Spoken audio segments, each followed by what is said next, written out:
এখন যাচ্ছি কাশিয়ানিতে ইনজেকশন নিতে, র্যাবিসের ইনজেকশন। এখন ভাবতে পারেন কুকুরে বা বিড়ালে কামড়াইছে নাকি? না, ওই রকম কোনো কিছু ঘটেনি। তবে যা ঘটেছে এটা বলতে একটু লজ্জা লাগছে। ঘটনাটা হয়েছে, গতকাল কুকুরকে র্যাবিসের ভ্যাকসিন দিছি আমি নিজেই। তো ভ্যাকসিন দেওয়ার পরে ওই সিরিঞ্জটা যখন বের করতে গেছি, তখন ভুল করে ওই সিরিঞ্জটা আমার হাতে ঢুকে যায়, মানে সুচটা আঙুলে ঢুকে যায়। তখন অনেক রক্ত বের হয়।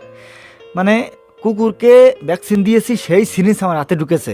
বুঝতেই পারছেন, এটা তো অবশ্যই মানে একটা খারাপ ব্যাপার। তো এই কারণে রাতের বেলা এক বান্ধবী আছে, বন্ধু ডাক্তার, তার সাথে কথা বললাম যে কি করা যায়। ও বলল না, ভ্যাকসিন নিতে হবে।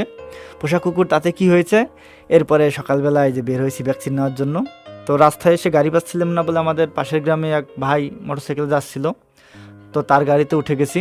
তো ওখান থেকে আমাদের রামদিয়া বাজারে এসে আবার অটোতে করে সেই গোপালপুরের দিকে যেতে হয়েছে। আর গোপালপুর যেতে যেতে এই যে সেই সুন্দর রাস্তাটা, যে রাস্তার কথাটা আমি সব সময় বলি যে খুব ভাল লাগে এই রাস্তাটা, সেই রাস্তা ধরে গোপালপুর পৌঁছে গেছি। সেখান থেকে বাসে উঠছি, বাসে উঠে কাশিয়ানিতে নেমেছি।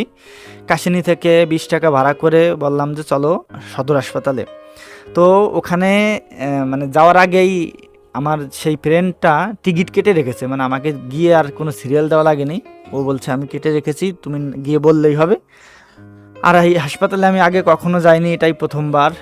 আর গিয়ে দেখলাম পরিবেশটা খুব ভালো। গোপালগঞ্জ সদর হাসপাতালে অনেক মানুষ, অনেক ভিড় থাকে, কিন্তু এখানে তেমন ভিড় নেই। তো ওই মহিলা বললো একটু বসেন, ওষুধ আসতে আসতে। তো একটু পরে একটা লোক ওষুধ নিয়ে আসলো। এরপর উনি সেই সিরিঞ্জে ওষুধটা ভরলো, ভরে আমাকে ডাক দিল যে ভাই আসেন। তার কাছে গেলাম। ছোট সিরিঞ্জ দেখে ভয় লাগেনি যে ছোট, কিন্তু ভাই যখন ভিতরে পুশ করলো তখন দেখলাম খুব টাটালো, মানে খুব যন্ত্রণা হলো। জানি না এরকম কেন হলো। হাসপাতালে আসলে মনটা আসলে নরম হয়ে যায়। সেখান থেকে চলে গেলাম পশু হাসপাতালে একটা ভ্যাকসিন আনার জন্য।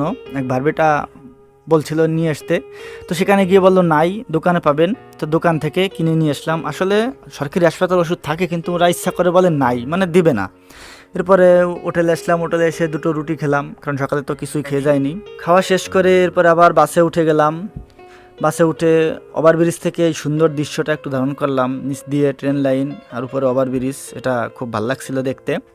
বাস থেকে আবার সেই গোপালপুর নামতে হলো। গোপালপুর থেকে আবার অটোতে করে সেই সুন্দর রাস্তার দৃশ্য দেখতে দেখতে আবার পৌঁছে গেলাম রামদিয়া থেকে আবার অটোতে করে বাড়িতে। এই হচ্ছে আজকের সকালবেলার ঘোরাঘুরি। অবশেষে বাড়ি চলে আসলাম। ঠিক আছে, ভালো থাকো সবাই। আজকে অনেক সকাল সকাল ঘোরাফেরা হয়ে গেছে, কোনো খাওয়াই নাই, এখন খাবো।